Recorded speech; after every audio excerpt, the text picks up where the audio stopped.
Students, dispersion physics by Ritesh sir channel पर आप सभी का स्वागत है। आज के इस वीडियो लेक्चर में हम लोग इलेक्ट्रोस्टैटिक के रिवीजन लेक्चर 5 को स्टडी करेंगे। वीडियो लेक्चर को स्टार्ट करने से पहले मैं आप लोगों से कुछ महत्वपूर्ण बात बोलना चाहता हूँ। यदि आप इस चैनल पर पहली बार आए हैं तो हमारे चैनल यानी dispersion physics by Ritesh sir को डेफिनेटली सब्सक्राइब करें और नोटिफिकेशन पाने के लिए पहले बेल आइकन को प्रेस करें और फिर ऑल को सिलेक्ट करें। यदि ये वीडियो लेक्चर आपको अच्छा लगे तो लाइक अवश्य करें। साथ ही साथ अपने उन फ्रेंड्स के साथ शेयर करें जो जेईई और नीट का प्रिपरेशन कर रहे हैं। और ये वीडियो लेक्चर आपको कैसा लगा अपने कमेंट या अपने राय को कमेंट बॉक्स में लिखकर हमें बताएं। इस वीडियो लेक्चर में सबसे पहले हम लोग इलेक्ट्रिक फ्लक्स के कॉन्सेप्ट को स्टडी करेंगे।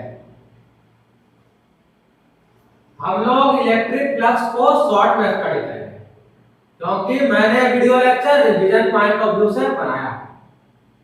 तो हम लोग इलेक्ट्रिक फ्लक्स के कॉन्सेप्ट को समझते हैं। मान लीजिए ये एक सरफेस है,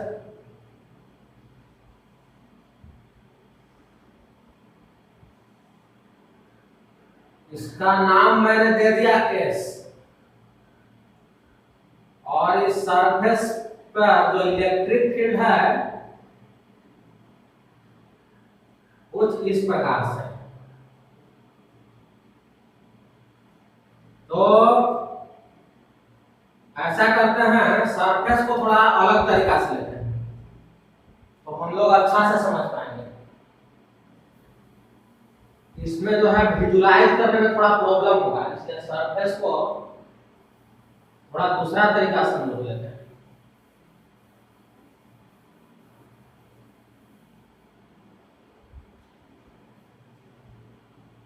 सरफेस हम लोग ऐसे लेंगे,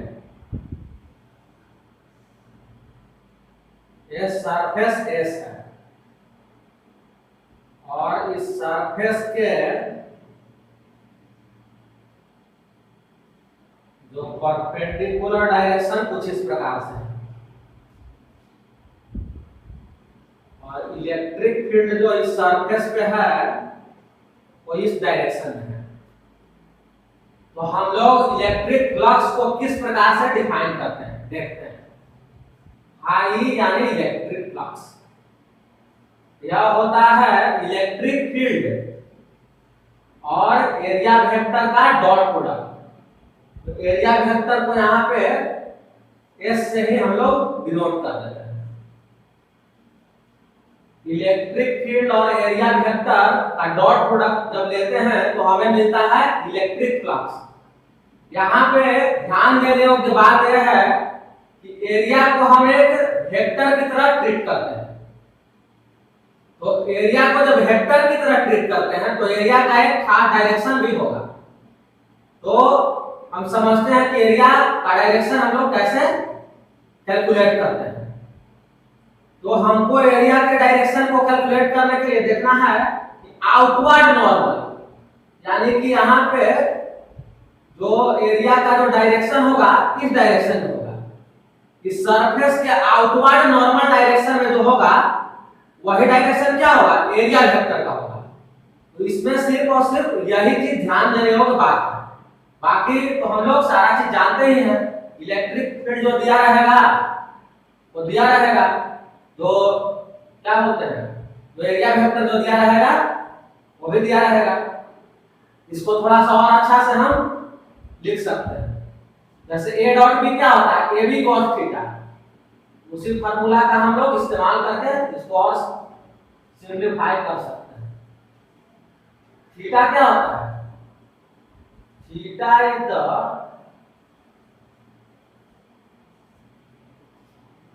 एंगल बिटवीन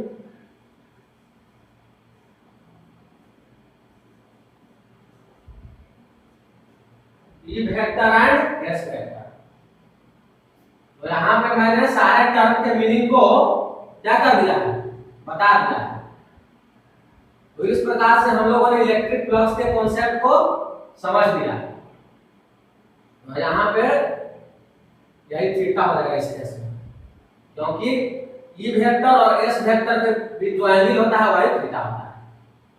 तो इलेक्ट्रिक फ्लक्स के तो कॉन्सेप्ट को हम लोगों ने समझ लिया। अब एक इंपॉर्टेंट लॉ होता है जिसका नाम है गॉस लॉ।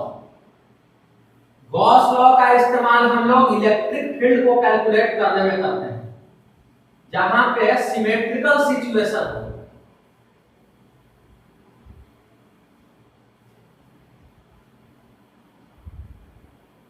यानी कि इलेक्ट्रिक फील्ड को कैलकुलेट करने के लिए हमारे पास दो मेथड है। पहला मेथड है जो जनरल मेथड हम लोग जानते हैं, जो हम लोग पिछले रिवीजन लेक्चर में पढ़ चुके हैं, वो तो जनरल मेथड है। लेकिन कभी कभी हम लोग गॉस लॉ का इस्तेमाल करके आसानी से इलेक्ट्रिक फील्ड निकाल सकते हैं, क्योंकि जनरल मेथड जो है कभी कभी लेंदी हो जाता है। तो वहां पे हो सकता है गॉस लॉ जो काम आ जाए, गॉस लॉ के थ्रू हम लोग आसानी से सोल्व कर लें। तो हम लोग हमेशा देखेंगे कि कौन मेथड जो है एप्लीकेबल है, यानी कि किस मेथड का अप्लाई करके हम इलेक्ट्रिक फील्ड को इजीली कैलकुलेट कर पाए, तो हम उसी मेथड को अप्लाई कर देंगे। तो गॉस लॉ को पहले समझते हैं क्या है गॉस लॉ।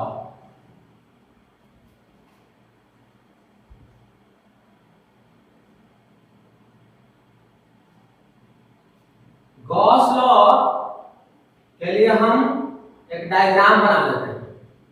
मान लीजिए ये एक सरफेस है, एक क्लोज सरफेस एस है, इसके अंदर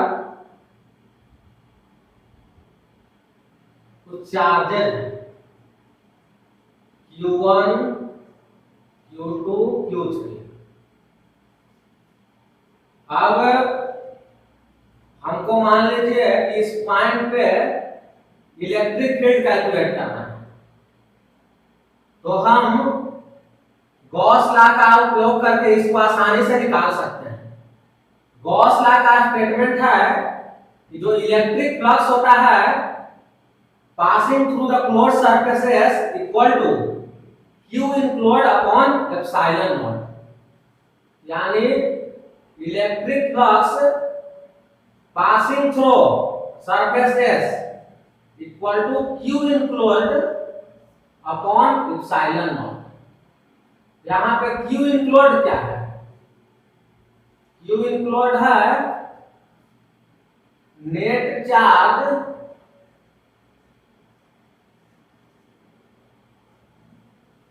enclosed by closed surface।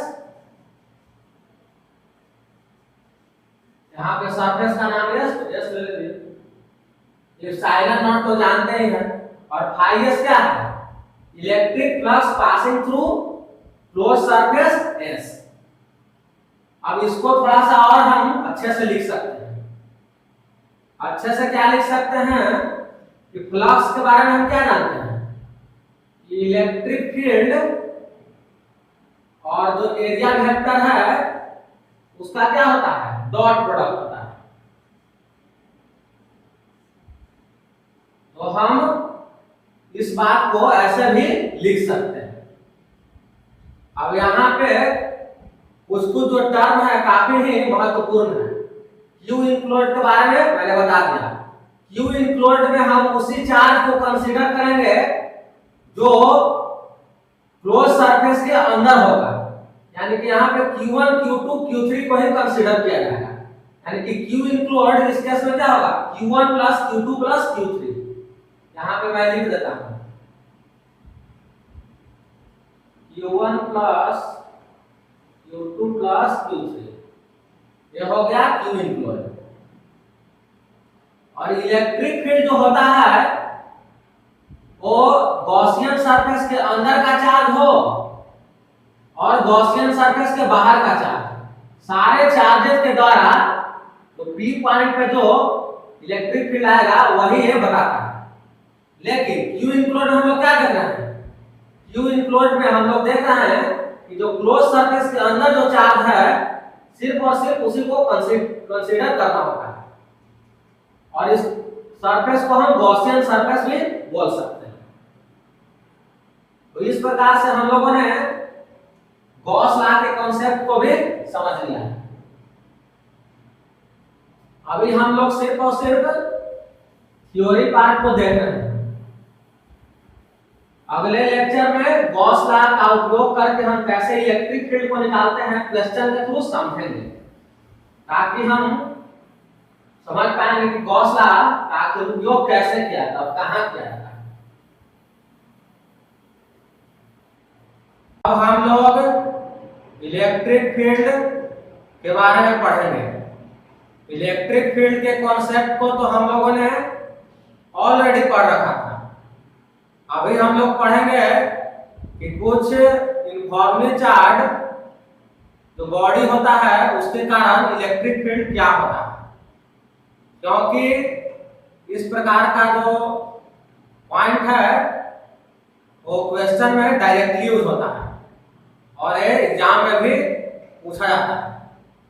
तो इसको हम लोग शॉर्ट में ही स्टडी करेंगे, यानी कि सिर्फ और सिर्फ फार्मूला पे फोकस करेंगे।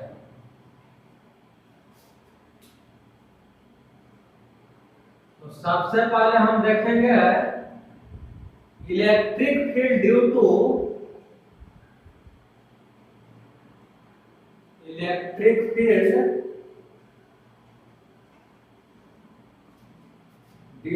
what? Uniformly charged. Uniformly charged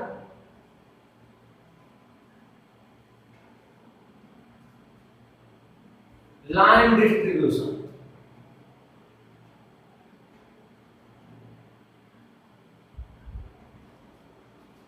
Line distribution.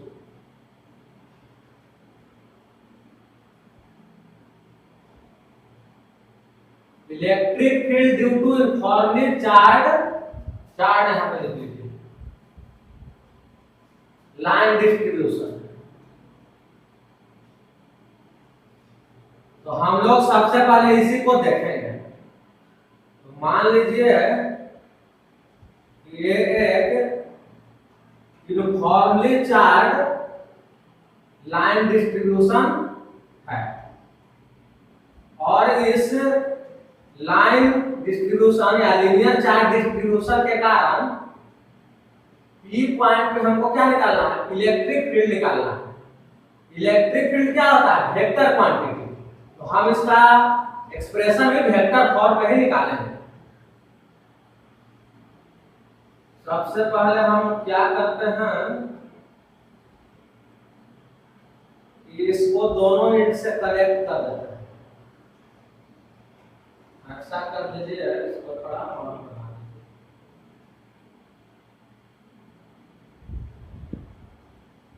दीजिए। ये भी इस तरह से हो गया, और यहां से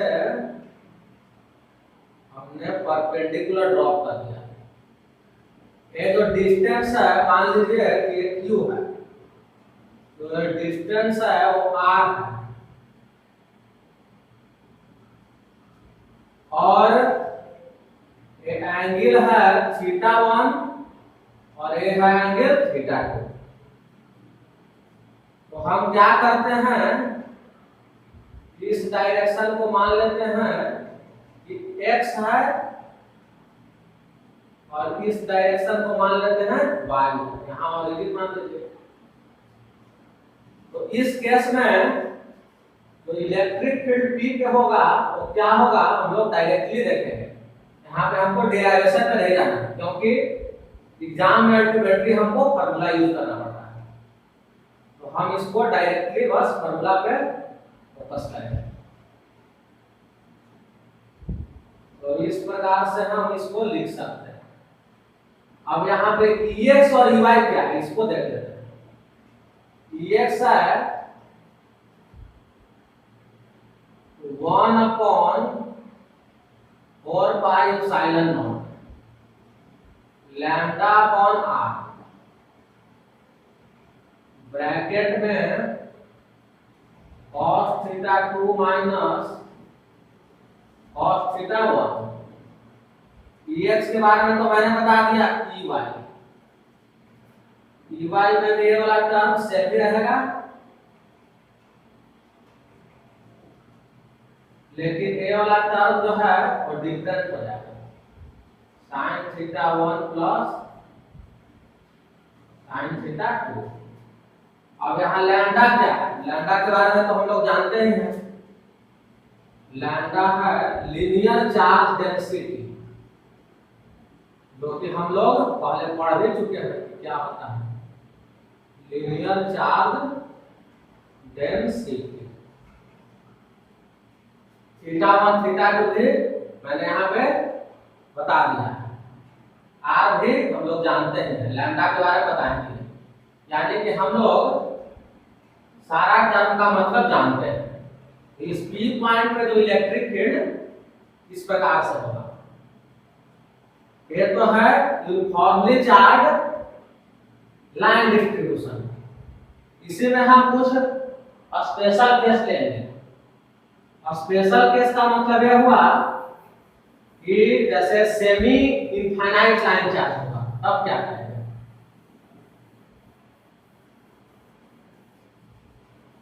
सेमी इनफाइनाइट लाइन चार्ज रहेगा, तब हम लोग क्या करेंगे?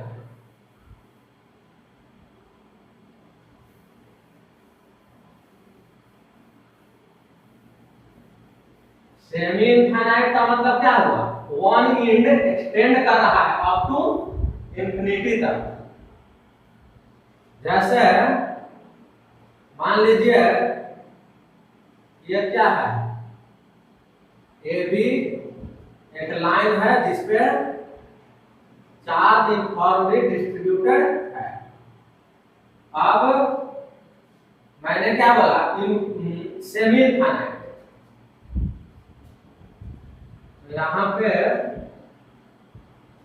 सेमी इनफाइनाइट अगर रहेगा, सेमी इनफाइनाइट लीनियर चार्ज, तब हम लोग क्या करेंगे? सेमी इनफाइनाइट में एक देखो हम लोग इंफिनिटी तक एक्सटेंड कर देते हैं, यानी बी पॉइंट जो है यहाँ पे फिक्स नहीं है, बल्कि बी पॉइंट इंफिनिटी तक एक्सटेंड है। तो यहाँ भी वही चीज है, बी पॉइंट है, यहाँ से डिस्टेंस हम लोगों ने ड्रॉ कर दिया, ये तो आ ही रहेगा। लेकिन यहाँ पे एक बात ध्यान देना, जो थीटा 1 है वो 0 डिग्री हो जाएगा, थीटा 1 0 डिग्री और थीटा 2 90 डिग्री। तो अगर हम एक्स और y के एक्सप्रेशन ऐसा करते हैं तो हमको देखिए क्या आएगा, x इक्वल टू आ जाएगा थीटा 2 को क्या पुट करना 90, तो ये हो जाएगा 0 और ये हो जाएगा 1, यानी कि minus lambda upon 4 pi epsilon naught into r। उसी प्रकार से ey को भी कीजिएगा तो एक तो हो जाएगा 90 और एक हो जाएगा 0, यहाँ के इस टर्म का वैल्यू क्या हो जाएगा 1 हो जाएगा lambda upon 4 pi epsilon naught into r। x का भी वैल्यू मैंने लिख दिया और y का भी वैल्यू लिख दिया। अब यहाँ पे जो ep है हम कुछ इस प्रकार से लिख लेंगे।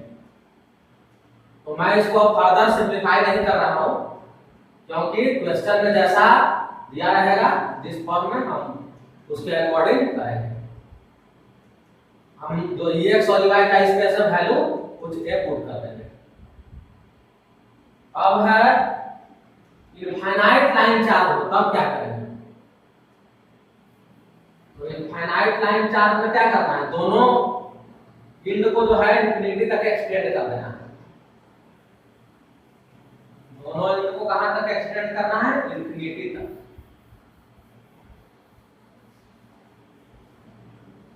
यहाँ पे ए वाला एंट्री जो है इंफिनिटी तक एक्सटेंड हो जाएगा।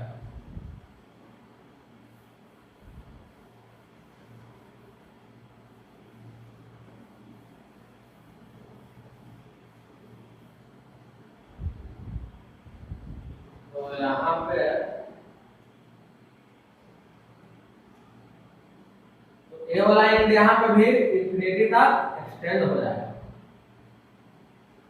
जब ए वाला एंड इंफिनिटी तक एक्सटेंड हो जाएगा तब क्या होगा, यहाँ लिख देते हैं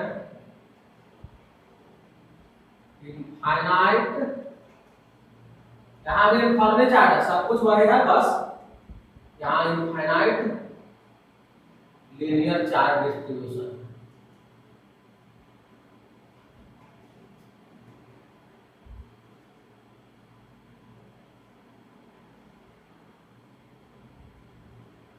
सब कुछ वही रहेगा। अब यहाँ पे θ1 और θ2 दोनों जो है वो 90 के टुवर्ड्स टेंड करेगा, यानी कि हम यहाँ पे 90 अगर पुट करते हैं तो x का वैल्यू आ जाएगा कितना, 0 आ जाएगा, क्योंकि cos 90 क्या होता है, 0। लेकिन ey जो आएगा वो आ जाएगा 90 और 90 क्या हो जाएगा 1 + 1 यानी 2 जो है इससे कैंसिल हो जाएगा, तो आ जाएगा λ/2 pi epsilon naught into r। फिर हम वही कर देंगे, इलेक्ट्रिक फील्ड जो p पॉइंट पे है Ex तो 0 हो गया, यानी कि इस केस में क्या होगा, अलोंग दिस डायरेक्शन हो जाएगा, सिर्फ और सिर्फ अलोंग z डायरेक्शन हो जाएगा। तो इस प्रकार से हम लोगों ने electric field due to linear uniformly charge linear distribution का केस देख लिया। इलेक्ट्रिक फील्ड हम लोग कैसे निकालते हैं, बस हमको डायरेक्टली फार्मूला याद होना चाहिए और आसानी से क्वेश्चन को सोल्व करते जाएंगे। क्योंकि एग्जाम में हमारा उद्देश्य क्या है, ज्यादा से ज्यादा समय बचाना। फार्मूला अगर हम डायरेक्टली याद रखेंगे तो वहां पे हम आसानी से सोल्व कर पाएंगे और कम समय में भी सोल्व कर पाएंगे, जो कि एग्जाम का एक महत्वपूर्ण कंडीशन है, अच्छा अगर मार्क्स लाना है एग्जाम। इसके बाद हम लोग देखेंगे uniformly charge circular arc. Uniformly charge अगर सर्कुलर आर्क रहेगा तब हम लोग कैसे करेंगे, वही हम लोग को देखना है।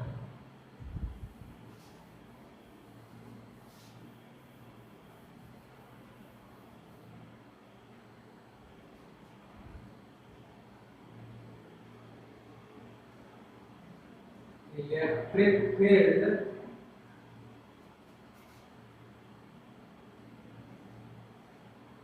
Due to uniformly charge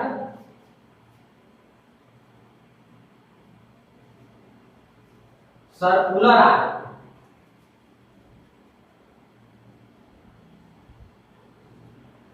circular arc, देखिए सर्कुलर आर्क क्या होता है, सर्किल का एक पार्ट होता है। जैसे कि मान लीजिए कि मैंने एक सर्किल का ये वाला पार्ट कंसीडर कर लिया, ये एंगल जो है वो टोटल थीटा है और जो चार्ज है यूनिफॉर्मली इसके अलोंग क्या है, डिस्ट्रीब्यूटेड है, और ए जो है आर है यानी रेडियस, मान लीजिए वो पॉइंट और ए आर है तो यहाँ भी आर ही होगा।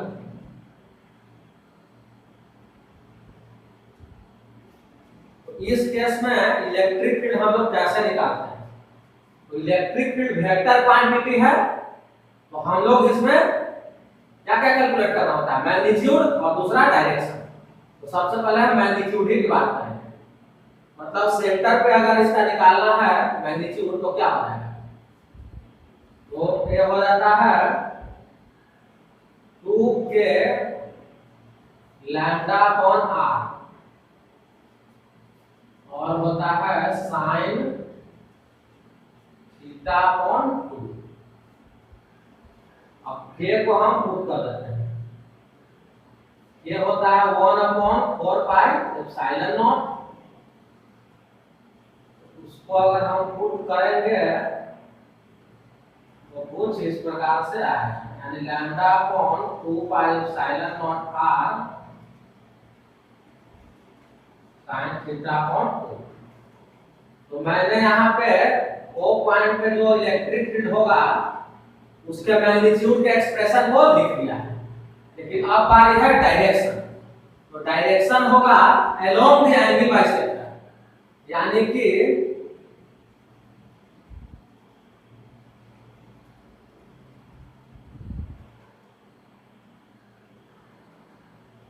एंगल बाइसेक्टर है ना हुआ, एंगल बाइसेक्टर का मतलब क्या हुआ, ये थीटा बाय 2 होना चाहिए। तो अगर ये पॉजिटिवली चार्ज है तो ये नीचे हो जाएगा, नेगेटिवली चार्ज है तो ऊपर हो जाएगा, लेकिन होगा तो एंगल बाइसेक्टर के अलाउंग है। तो ये चीज आपको याद रखना आवश्यक है। मैं यहाँ लिख ही देता हूँ इसको भी, यो is along what, along angle bisector।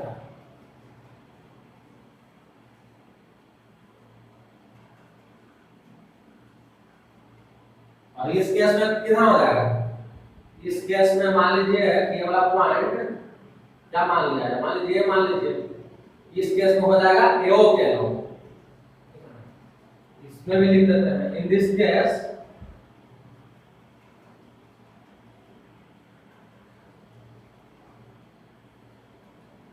Yo is along what, एओ। मैंने मैग्नीट्यूड का भी एक्सप्रेशन बता दिया है, डायरेक्शन किधर होगा वो भी बता दिया। तो हमारा इलेक्ट्रिक फील्ड क्या हो गया, निकल गया। यहाँ पर एक और महत्वपूर्ण बात, यहाँ जो थीटा हम लोग रखेंगे वो क्या में रखेंगे, थीटा हम लोग डिग्री में भी रख सकते हैं, रेडियन में भी रख सकते हैं, कोई वैसा वो नहीं है। क्योंकि मान लीजिए थीटा मान 90 डिग्री है तो 90/2 तो क्या हो जाएगा 45, वहां से निकल जाएगा।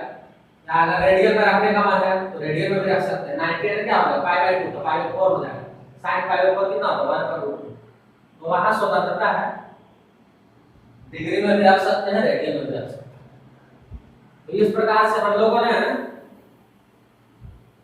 Electric field uniformly charge circular arc के कारण क्या होगा उसके सेंटर पे कैलकुलेट कर दिया।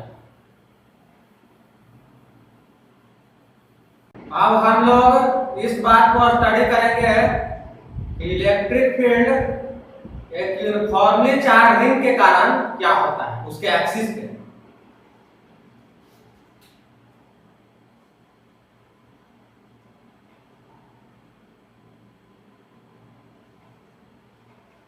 Electric field due to uniformly charge ring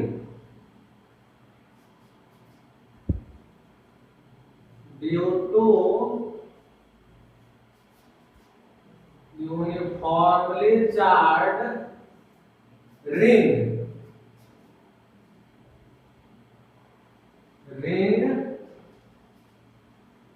at point P, at point मान लीजिए इसको P बोलते हैं, safe P। Electric field due to uniformly charge ring at point lying on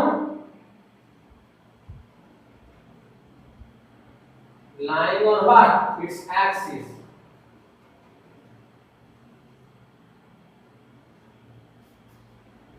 तो हम यहाँ पे डायरेक्टली फार्मूला पे ही क्या करेंगे, फोकस करेंगे। मान लीजिए यह यूनिफॉर्मली चार्ज रिंग है, सेंटर हो गया और एक क्या हो गया, रेडियस हो गया। अब इसके एक्सिस पे हम एक पॉइंट मान लेते हैं। मान लीजिए कि ये पॉइंट P है जो कि इसके एक्सिस यानी एक्स एक्सिस पे क्या करता है, लाई करता है। और x क्या है, x जो है इसके एक्सिस के अलोंग है, रिंग के एक्सिस के अलोंग है। और ये हम लोग मान लेते हैं कि y एक्सिस है और ये मान लेते हैं कि z एक्सिस, ओरिजिन है। तो पी पॉइंट पे जो इलेक्ट्रिक फील्ड होगा डायरेक्ट हम उसका क्या लिखते हैं, मैग्नीट्यूड ही लिखते हैं। ईपी जो होगा हो जाएगा, और मान लेते हैं कि रिंग पे जो टोटल चार्ज है वो क्यू है। तो यहां होता है कि क्यू एक्स, यहाँ पे एक चीज और है कि रिंग के सेंटर से इस पॉइंट का जो डिस्टेंस है वो x है। ये Q X upon R square plus X square के पावर डिवाइड के इक्वल टू क्या हो जाएगा 1 अपॉन 4 पाई एप्सिलॉन नॉट।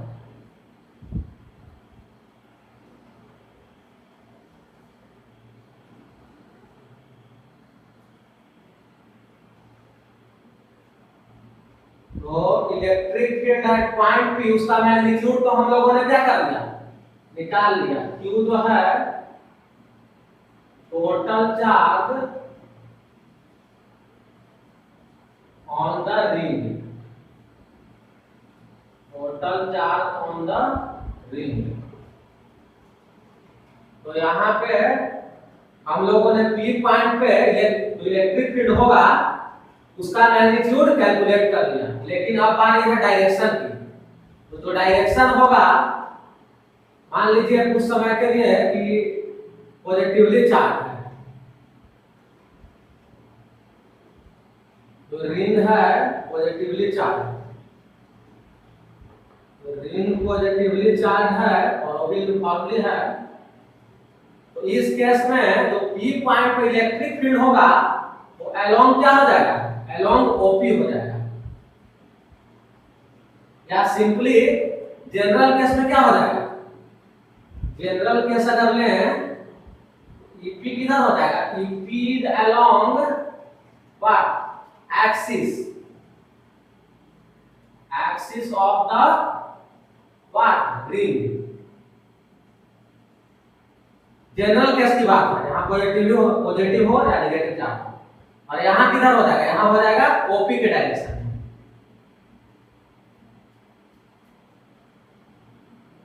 तो इस प्रकार से हम लोगों ने क्या कर लिया, देख लिया कि इलेक्ट्रिक फील्ड एक यूनिफॉर्मली चार्ज रिंग के द्वारा एक्सिस पर क्या होता है।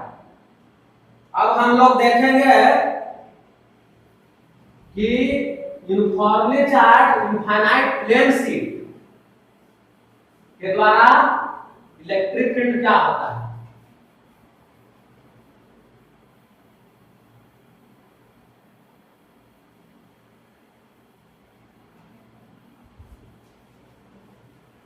बस इसी तरह से सारे फार्मूला को देखते जाएंगे।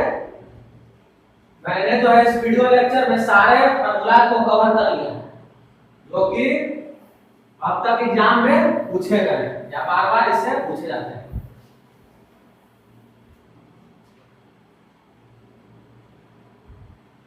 Electric field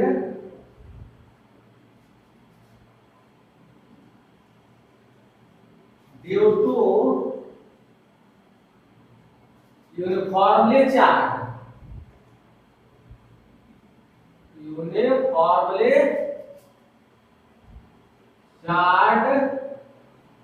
infinite plane sheet.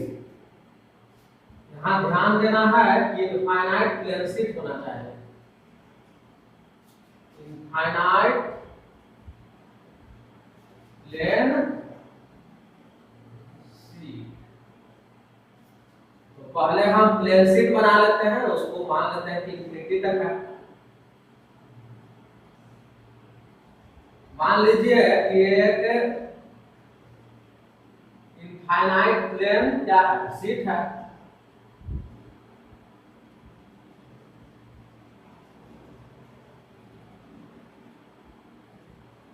जिसपे जो है चार्ज यूनिफॉर्मली क्या है, डिस्ट्रीब्यूटेड है।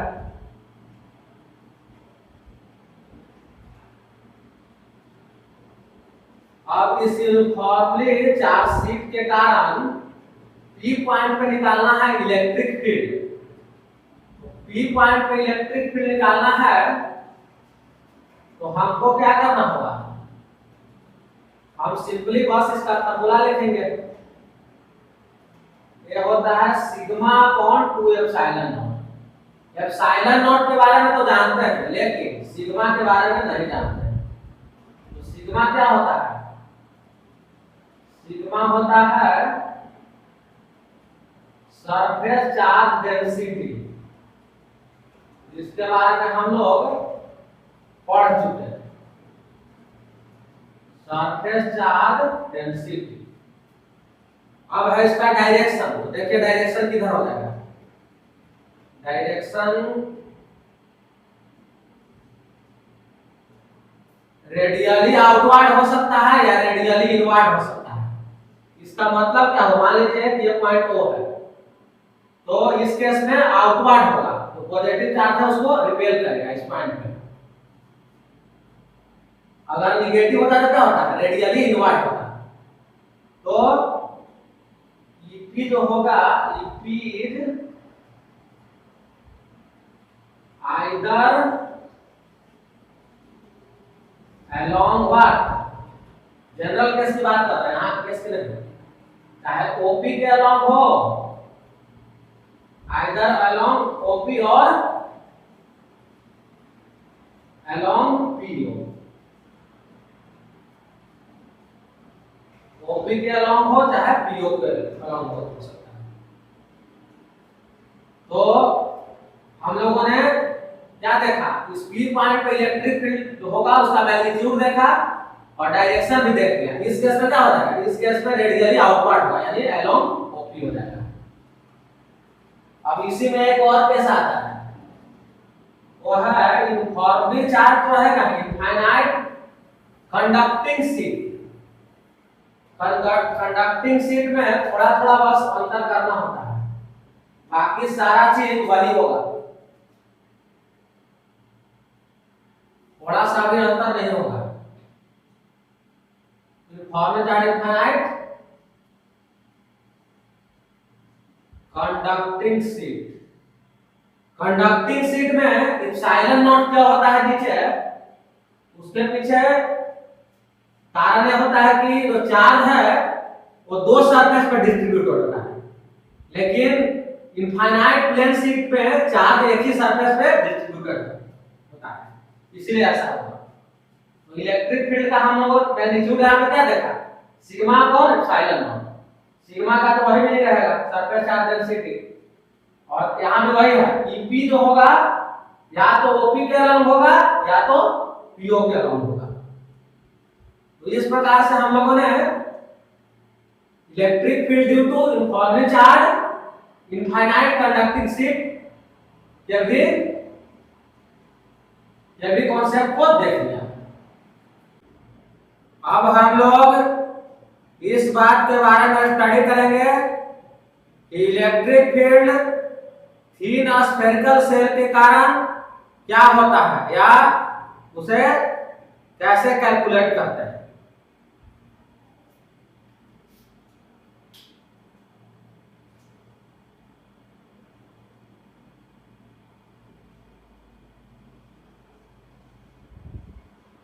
इलेक्ट्रिक फील्ड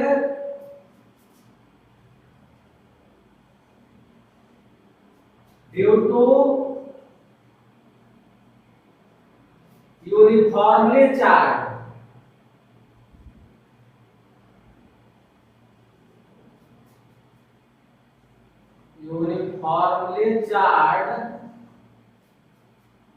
थीन spherical shell, thin spherical shell. तो सबसे पहले हम लोग बना लेते हैं एक थीन स्फेरिकल सेल।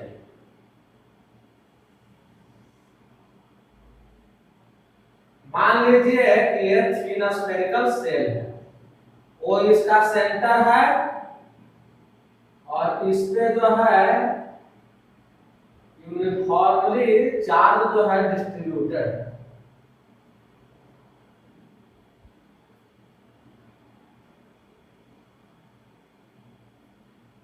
टोटल चार्ज जो है Q है और R जो है इसका रेडियस है। मान लीजिए एक पॉइंट P है जो कि O से R डिस्टेंस पे लोकेटेड है। तो यहां पे दो केस हो सकता है, या तो पॉइंट P इस स्फेरिकल सेल के इनसाइड में हो या तो पॉइंट P इस स्फेरिकल सेल के आउटसाइड में हो। तो हम लोग दोनों केस को बारी बारी से डिस्कस करेंगे। मान लीजिए if R less than R यानी कि P स्फेरिकल सेल के इनसाइड लाई करता है, then electric field at P equal to 0। इस केस में इलेक्ट्रिक फील्ड जो P पॉइंट पे होगा वो 0 के इक्वल होगा।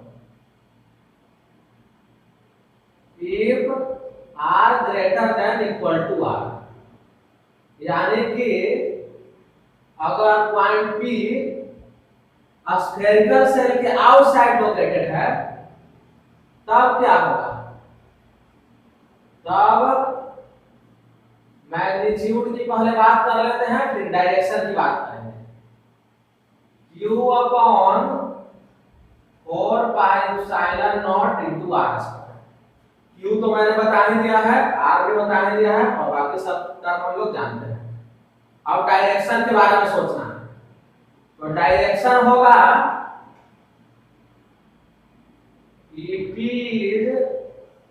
along what, हम जनरल केस की बात कर लेते हैं।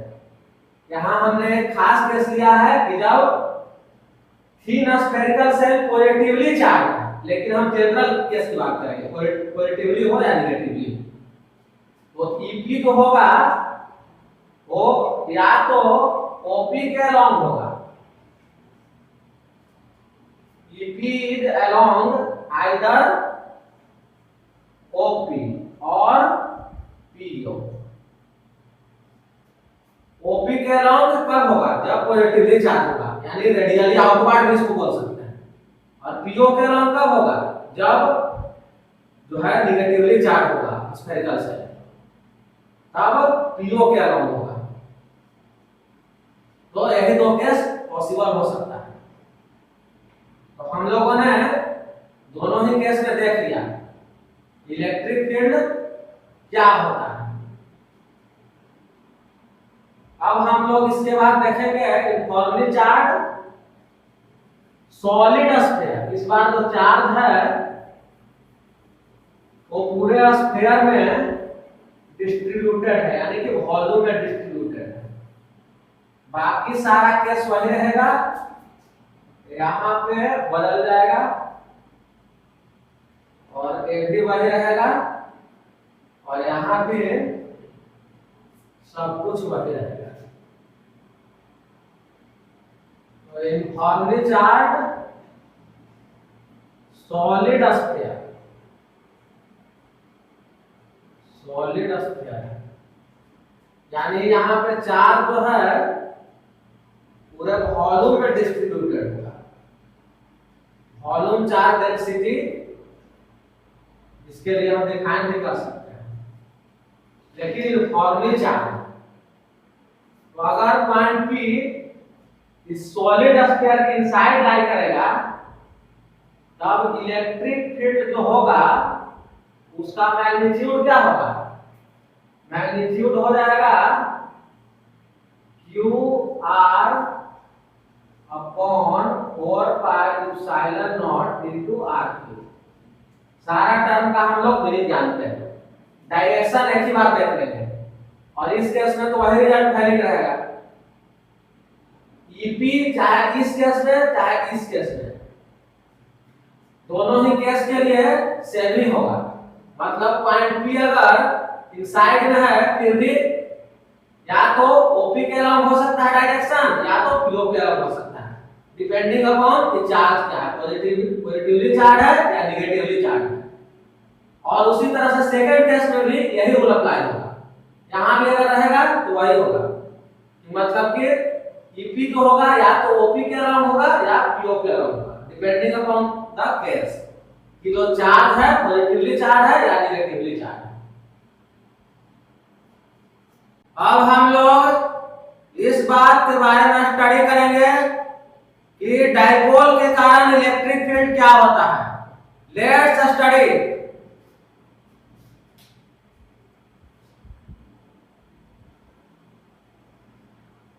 Electric field due to dipole.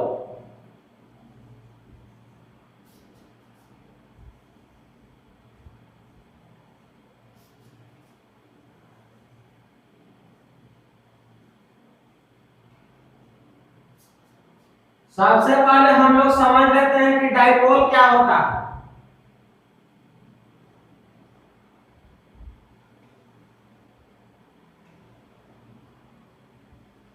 तो डाइपोल एक सिस्टम ऑफ पॉइंट चार्जेज होता है जिसमें दो चार्ज होता है, एक माइनस क्यू एक प्लस क्यू, और ये दोनों चार्जेज एक दूसरे से कुछ डिस्टेंस पर सेपरेटेड होता है।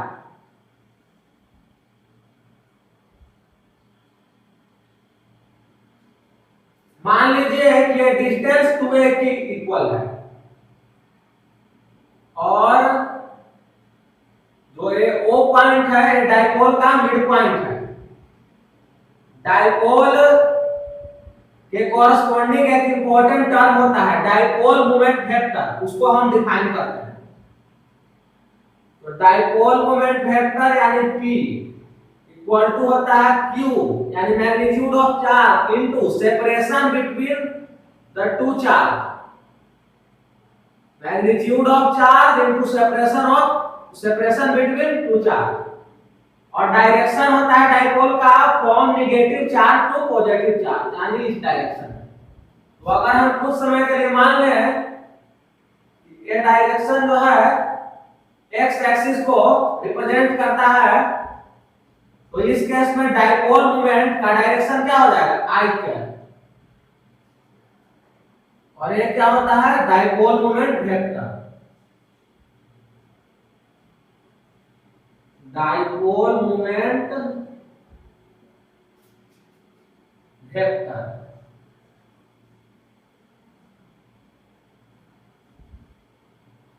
तो हम लोगों ने डाइपोल के कॉन्सेप्ट को समझ लिया।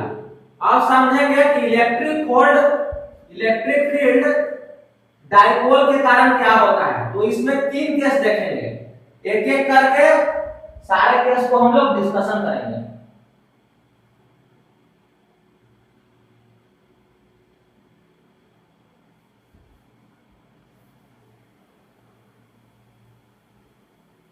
सबसे पहले हम लोग देखेंगे electric field due to dipole at point lying on its axis, यानी कि डाइपोल के एक्सिस पे इलेक्ट्रिक फील्ड क्या होता है, इसी को हम सबसे पहले देखेंगे।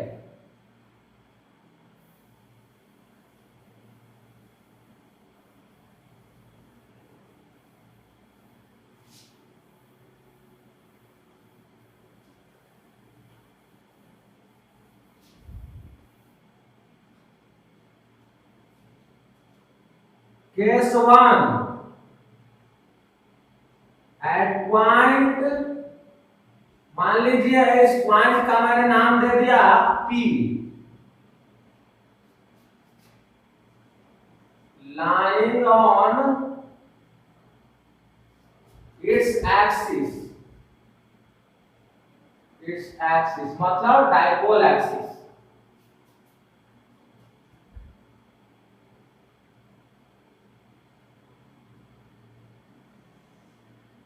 तो यहां पे डाइपोल ले लेते हैं,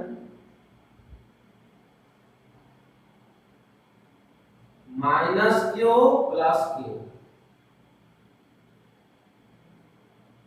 माइनस क्यू प्लस क्यू, और सेपरेशन वही रहेगा 2a।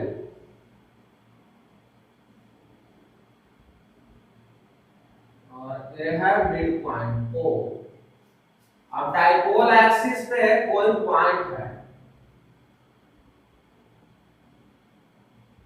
मान लीजिए कि पॉइंट पी है जो कि डाइपोल एक्सिस पे लाई करता है और इस पॉइंट पी का डिस्टेंस कहां से, मिड पॉइंट से कितना है, आर है। तो अब हमको निकालना है क्या, इलेक्ट्रिक फील्ड एट पी। तो देखिए क्या हो जाएगा इलेक्ट्रिक फील्ड एट पी। तो सबसे पहले क्या वेक्टर फॉर्म में ही लिख देते हैं। EP इक्वल टू हो जाएगा 2kp अपॉन r3।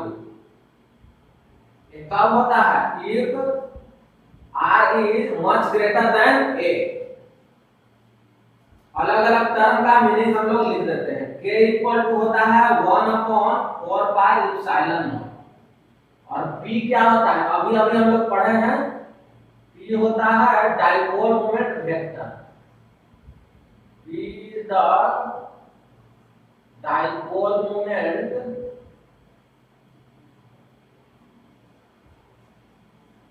वेक्टर।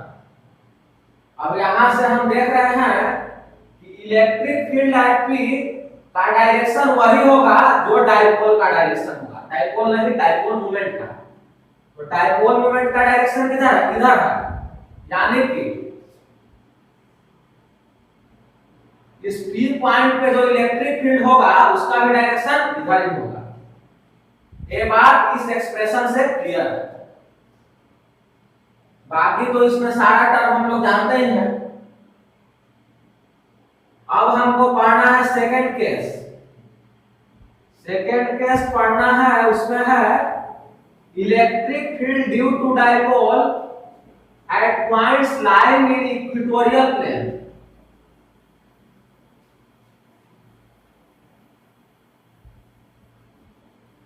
इसके बाद एक और केस है और फिर electric field due to dipole over हो जाएगा और ये वीडियो लेक्चर भी ओवर हो जाएगा उसके बाद। तो इस वीडियो लेक्चर में जो भी फार्मूला बताया गया है उसको काफी अच्छे से रिमेंबर कर लेना है ताकि क्वेश्चन बनाते वक्त किसी भी प्रकार का डिफिकल्टी नहीं आए।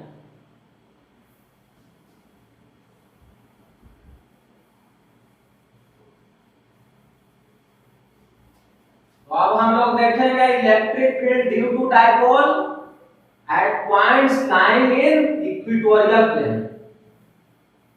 समझते हैं इस बात को क्या होता है। ये सेकंड केस हो जाएगा ना, एट पॉइंट बट यहां भी सेट भी लिख देते हैं, set lying in what, equatorial plane, equatorial plane। तो सबसे पहले डाइपोल बनाते हैं।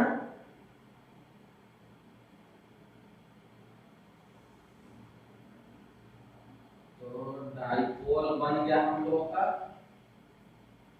-q + q, सेपरेशन वही रहेगा 2a, यहाँ मिड पॉइंट भी रहेगा o और एक पॉइंट यहाँ p ले लेते हैं।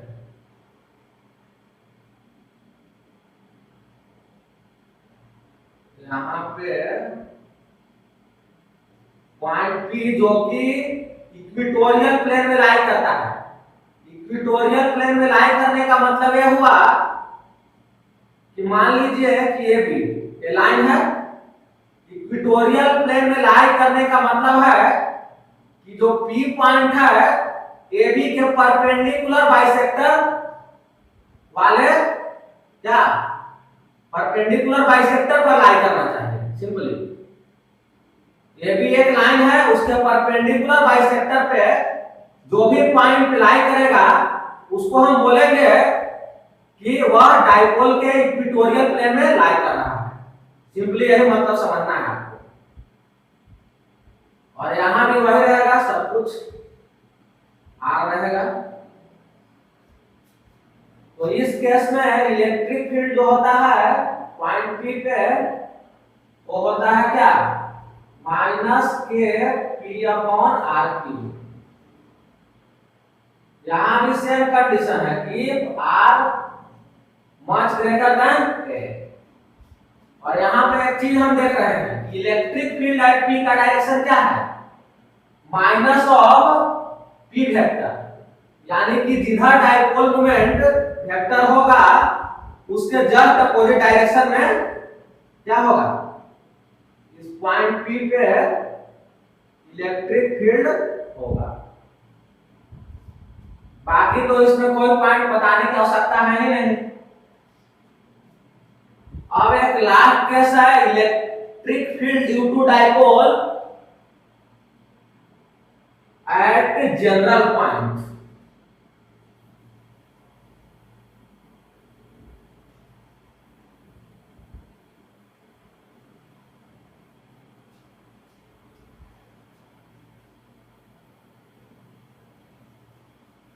जनरल पॉइंट कहीं लास्ट केस है हम लोग का, और फिर ओवर हो जाएगा।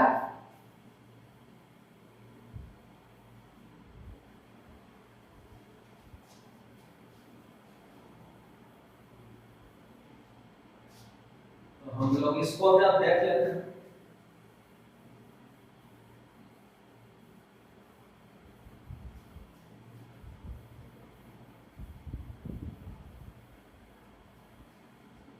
क्वेश्चन को ज्यादा से ज्यादा प्रैक्टिस करते रहिए, और अगर क्वेश्चन में किसी प्रकार का डिफिकल्टी आता है तो आप व्हाट्सएप नंबर पे मैसेज करके पूछ सकते हैं।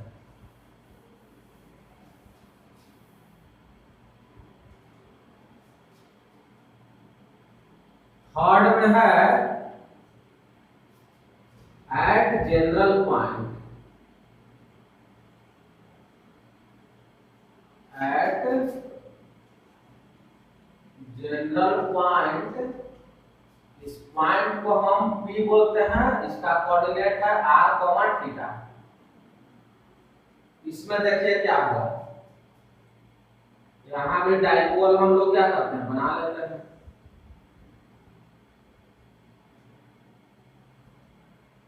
Minus Q plus Q, separation तो वही रहना है, और यहां हो जाएगा मिड पॉइंट, और मिड पॉइंट से जो है इस प्रकार से P पॉइंट है जिसका r थीटा, r थीटा का मतलब क्या हुआ, सब ध्यान से देखिए, ये थीटा हो गया, और ये जो डिस्टेंस है OP क्या हो जाएगा, r हो जाएगा। OP जो है r हो जाएगा। तो सारे चीज को मैंने यहाँ पे लिख दिया है। अब इस केस में इलेक्ट्रिक फील्ड देखिए कैसे निकलेगा। एक तो हमको ये डायरेक्शन कंसीडर करना है, और एक इसके परपेंडिकुलर कंसीडर करना है। मान लीजिए कि x एक्सिस है कुछ समय के लिए, और इसको मान लेते हैं y, इसको P को ओरिजिन मान लेते हैं। तो हमको P पॉइंट पे इलेक्ट्रिक फील्ड निकालना है, तो EP इक्वल टू क्या होगा, मान लेते हैं कि EX I cap plus EY J cap, कुछ इस फॉर्म में आ रहा है। अब हमको EX और EY का यहाँ पे वैल्यू लिखना है। EX देखिए क्या हो जाएगा, EX हो जाएगा 2kp, 2kp क्या हो जाएगा, 2kp cos theta, 2kp cos theta upon r। इसमें सारा चीज हम लोग जानते ही हैं। EY हो जाएगा kp sin theta upon r। EX लिख दिया, EY लिख दिया। तो हम तो इलेक्ट्रिक फील्ड P पॉइंट पे यहां पुट करके आसानी से निकाल सकते हैं। अब यहाँ पे सारा टर्म का मतलब हम लोग जानते हैं के क्या होगा 1/4 का एप्सिलॉन नॉट, तो पहले मैंने बता दिया। ये क्या हुआ, यहाँ पे मैग्नीट्यूड होगा क्योंकि वेक्टर में रिलेशन नहीं है, magnitude of dipole moment vector, और थीटा के बारे में तो बता ही दिया गया है। तो एक्स और वाई को हम लोगों ने देख लिया। अब क्या देखना है हम लोगों को, अब देखना है कि जो डायरेक्शन क्या होगा इसका, क्योंकि हम लोगों ने तो डायरेक्शन देखा नहीं है। तो मान लीजिए कि जो ईपी है एक्स एक्सिस से अल्फा एंगल फॉर्म कर रहा है, एक्स एक्सिस से अगर अल्फा एंगल फॉर्म कर रहा है तो tan अल्फा अगर हम लोग निकालें तो क्या आ जाएगा, EY/EX लिख सकते हैं ना, EY/EX। इसको अगर आप डिवाइड कीजिएगा EY/EX तो आ जाएगा 1/2 tan थीटा, 1/2 tan थीटा आ जाएगा। और यहाँ भी सारा कंडीशन वही रहेगा। कंडीशन का मतलब यह हुआ जो है r मच ग्रेटर देन रहेगा, एक कंडीशन यहाँ भी मतलब कि लेना पड़ेगा तभी ये रिलेशन होल्ड करेगा। तो इलेक्ट्रिक फील्ड ये सारे पॉइंट को तो हमने देख ही लिया, यहाँ पे इलेक्ट्रिक फील्ड ऐसे आएगा और डायरेक्शन भी देख लिया। अगर इसका मैग्नीट्यूड निकालना है तो क्या करेंगे, रूट अंडर, सिर्फ अगर मैग्नीट्यूड पूछ रहा है कि find the magnitude of electric field at P, क्या करेंगे, root under EX square plus Y square, और बाकी जो वैल्यू दिया रहेगा उसको पुट करके निकाल लेंगे, और डायरेक्शन के लिए इस फॉर्मूला का यूज करेंगे। तो इस प्रकार से हम लोगों ने electric field at general point P due to dipole के कॉन्सेप्ट को समझ लिया। तो यहाँ पे ये वीडियो लेक्चर ओवर होता है, और इससे आगे के वीडियो लेक्चर में हम लोग जो भी इस वीडियो लेक्चर में कॉन्सेप्ट पढ़े, फॉर्मूला पढ़े, उसी में बेस्ड कुछ क्वेश्चन को करेंगे ताकि हमारा कॉन्सेप्ट और भी अच्छे से क्लियर हो पाए।